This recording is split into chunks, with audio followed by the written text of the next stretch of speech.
China desata los nervios en los mercados. El petróleo cae con fuerza y toca mínimos de enero. ¿Cómo viviste esta noticia? Esto ocurrió el lunes. Ahora veremos que durante la semana han ido evolucionando un poco las cosas, ¿no? Pero con esta noticia nos despertamos el lunes. De hecho, muchos seguramente verían, ¿no?, un montón de clips en redes sociales de cosas que estaban pasando en China, ¿no? Situaciones un poco de película, ¿no?, en algunos casos. Ya ves. Pero lo cierto es que sí, es que la situación en China durante los inicios de semana parecía bastante descontrolada. Y bueno, al final lo que estábamos viendo es que había un posible descontrol, que estaban pasando muchas cosas muy raras y que obviamente a nivel de mercados también se estaba notando, ¿no? Eso es, bueno, las protestas, para quien no lo sepa, ¿no? Pues vinieron un poco desencadenadas por la desgraciada muerte, ¿no?, de 10 personas. Bueno, ya sabéis, ¿no?, pues que China, con la política de COVID-0, llega incluso pues a encarcelar, ¿no?, a las personas en sus edificios. Entonces, hubo un incendio, ¿no?, en un edificio que estaba precisamente confinado. Me supongo que estaba vallado, ¿no?, y los que estaban dentro no pudieron salir y los que estaban fuera, que querían venir a ayudar, pues no pudieron entrar, ¿no? Y creo que las muertes fueron 10 en total, ¿no? Un desastre. Y a raíz de eso, pues mira, lo vemos aquí, ¿no? Las protestas en China están haciendo mella en el sentimiento del mercado, sobre todo en los futuros del petróleo, uno de los activos más sensibles a los cambios inmediatos en los fundamentales de la economía. Claro, es que tenemos que tener en cuenta que China es el mayor importador de petróleo del mundo. Evidentemente, las protestas, sumado pues al miedo, ¿no?, de que la demanda a nivel mundial, la demanda global, pues se reduzca durante 2023, hizo pues que los precios del petróleo, lo tenemos aquí, el Brent concretamente, llegarán a cotizar, mira, cayeron desde los prácticamente 94, 95 dólares durante la semana anterior hasta los 84 dólares del lunes. Sí, caídas en los petróleos que al final, bueno, depende para qué situación económica puede ser positivo o negativo, ¿no? Sobre todo si hablamos de tema inflación, desde luego que es algo que relaja un poquito la presión inflacionaria que estábamos teniendo hasta el momento. Ya sabéis todos que hay, de hecho, un problema inflacionario grande en toda Europa, en todo el mundo prácticamente, incluido Estados Unidos, ¿no? Y que incluso las últimas cifras inflacionarias estaban mejorando, ¿no? Parece que estamos teniendo techos de inflación, es decir, sigue subiendo la inflación, pero a ritmos más bajos respecto al año pasado. Y en gran parte, una de las cosas que Ricard, recordarás que ya estuvimos hablando tú y yo, no sé si en algún vídeo también se comentó o no, ¿no? Pero el tema es que desde prácticamente inicio de la guerra rusa, pues ya teníamos bastante claro que el gran problema iba a ser la presión del petróleo influyendo en todas las partes de los procesos de producción, envío, básicamente en todas las etapas de un producto participa el petróleo, ya sea como medio de combustión o como medio de fabricación, ¿no? Con plásticos y demás.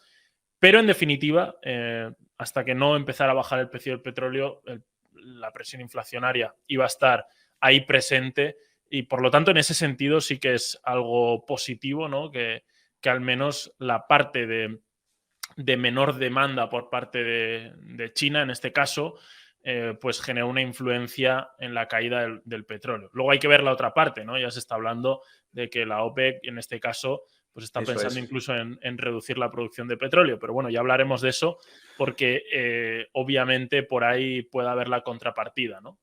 Sí, eso iba a comentar, Óscar, ¿no? Que por un lado, pues tenemos lo que está ocurriendo en China, que es verdad que durante la semana, pues el gobierno tuvo que ceder, ¿no?, en las medidas pues anti-COVID y relajarlas un poco. Incluso dijeron pues que vacunarían en masa todavía más a los ancianos, a pesar de que hay muchas dudas en relación a la vacuna china, ¿no?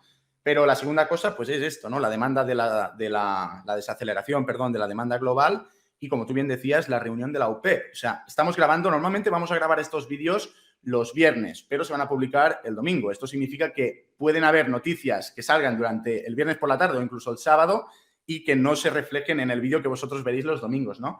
En este caso, creo que mañana precisamente es la reunión de la OPEP. No sé si lo tienes controlado, Óscar. Creo que es Sí, mañana.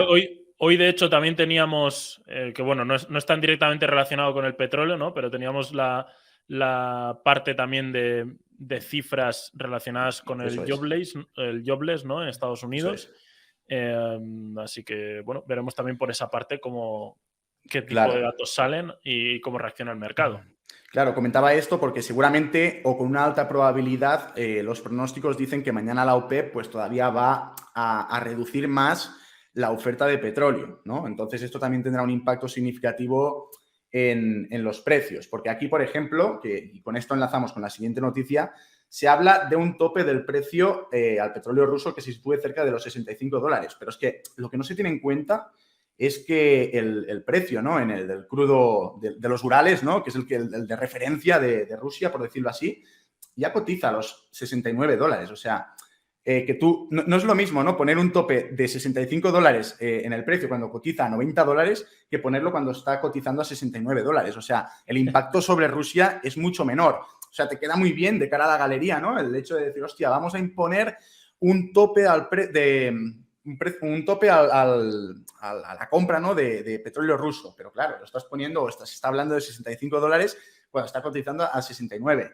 Lo que sí puede tener un impacto mayor, bueno, aquí vemos el titular, ¿no? El embargo al petróleo ruso obliga a Putin a redibujar el comercio marítimo con una flota paralela.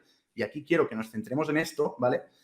Porque esta es la parte, ¿no? Donde puede resultar pues más efectivo, ¿no? Pues esta medida, ¿no? Dice, el paquete de sanciones incluye una prohibición completa de importación, de todo el petróleo crudo y los productos derivados del petróleo transportados por mar en Rusia. Esto cubre el 90% de nuestras importaciones actuales de petróleo de Rusia, ¿no? Refiriéndose a Europa. Sí, al final habrá que ver un poco este tema del tope y demás, como si realmente tiene algún efecto, por lo que tú bien comentabas, no solo por el precio del petróleo actual, ¿no? Relativo al petróleo ruso, sino también porque al final, históricamente, al menos lo que nos demuestra un poquito los datos es que realmente lo que tiene un impacto gordo es la caída del precio, digamos, de forma natural del propio petróleo. Y eso sería la situación ideal, obviamente. Veremos porque no me quiero adelantar también a las siguientes noticias, ¿no? Porque al final también tanto Europa como otros países, bueno, están montando ahí alternativas, ¿no? Para tener un consumo de petróleo que no dependa de Rusia. Obviamente eso afectará a Rusia. Eso sí que afectará más directamente a Rusia. Eso es, y no sé cómo lo ves tú, tío, pero tendrá que estar muy controlado, ¿no? Porque al final, si no controlas muy bien quién compra, ¿no? El petróleo a Rusia, o sea, puede haber, ¿no? Como dice aquí, ¿no? Una vía paralela que al final haga que tú termines comprando el petróleo ruso, pero a un precio más elevado, porque alguien lo ha comprado en Rusia a $65 y te lo va a vender a ti a 80, ¿no? Entonces, como en Europa tendemos, a veces comparto en mis vídeos la viñeta esa del Tom y Jerry, ¿sabes? ¿Tú recuerdas Sí. cuando el gato disparaba dentro de la casita del ratón, que se estaba disparando él mismo, ¿no? Con la escopeta? Pues a ver si queriendo, ¿no? Pues imponer sanciones a Rusia en relación al petróleo al final, para impedir que se sigan financiando, para impedir que se siga financiando la guerra de Ucrania, resultará que terminarán consiguiendo lo mismo, pero encima ganando más porque nos venden a nosotros o la contraparte ganando más porque nos va a vender a nosotros petróleo pues más caro, ¿no? Sí, de hecho, muchas veces eso es lo que suele ocurrir, ¿no? Vas a otro país, el cual tiene petróleo y, bueno, intentas adquirirlo a través de ese país y luego lo que acaba ocurriendo es que, bueno, pues por lo que sea ese país tiene, vamos a poner números, 50 de petróleo, ¿no? Y tú le quieres comprar 100 y dice, bueno, pues le vendo 100, le doy 50 a los míos, le compro otros 50 a Rusia, ¿no? Y se los doy ahí como Claro, si fueran míos también, ¿no? Entonces sí, claro. es un poquito lo que comentabas. Es relativamente común a nivel de materias primas que pueda llegar a ocurrir este tipo de cosas, sobre todo con este tipo de medidas, podríamos llamar más artificiales, ¿no? Sí, sí que es verdad que la mayoría de aseguradoras, ¿no? Pues forman parte de los países del G7, ¿no? Las aseguradoras que aseguran pues todos estos barcos que teóricamente son los que tienen que transportar el petróleo ruso o los que hasta ahora los transportaban.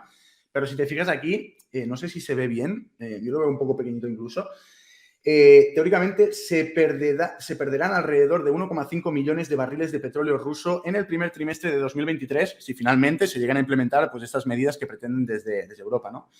2,5 millones de barriles de petróleo ruso por día tendrán que buscar un destino diferente a Europa. Tampoco creo que Rusia tenga un gran problema, ¿no? a la hora de vender su petróleo por ahí. Mira lo que dice aquí, ¿no? El papel de China e India.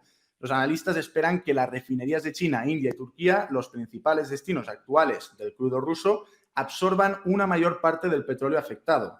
Combinados, los tres compradores han visto sus importaciones marítimas de crudo ruso casi triplicarse desde los niveles anteriores a la guerra hasta sumar más de 2 millones de barriles por día. O sea que todo lo que no nos vendan a nosotros se lo venderán a estos tres, ¿no? ¿O cómo lo ves? Sí, de hecho, al final Rusia a nivel sobre todo de materias primas, energía y demás, está muy bien posicionado porque fíjate que tiene Europa, ¿no?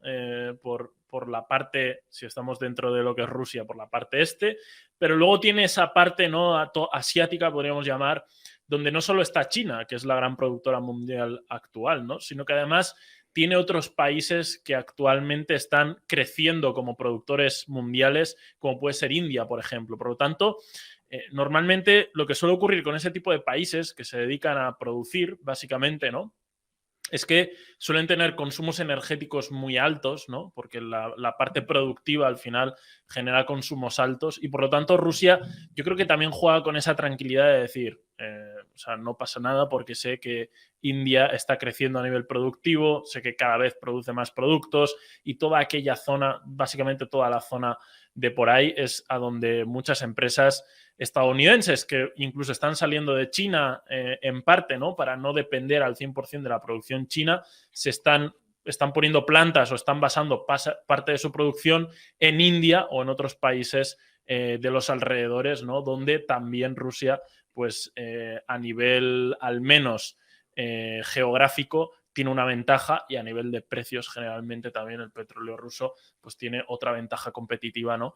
Así que no creo que tenga ningún problema al respecto y imagino que tendrán facilidad en venderlo o al menos eso es lo que cabe esperar, ¿no? Claro.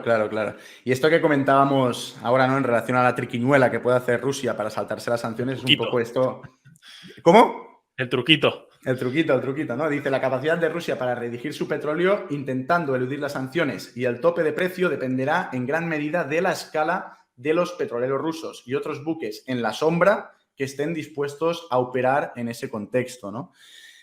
Supongo que esto es más complicado, ¿no? Por lo que decíamos en relación a las aseguradoras, también lo define un poco por aquí abajo, ¿no? Mira, dice, los datos del S&P Global sugieren que las aseguradoras controlan el 55% de las exportaciones de crudo de Rusia desde el Báltico y el Mar Negro. O sea, aseguradoras que forman parte de los países de la UE y del G7, ¿no? Entonces, supongo que no será tan fácil, ¿no? Pero se puede llegar a conseguir.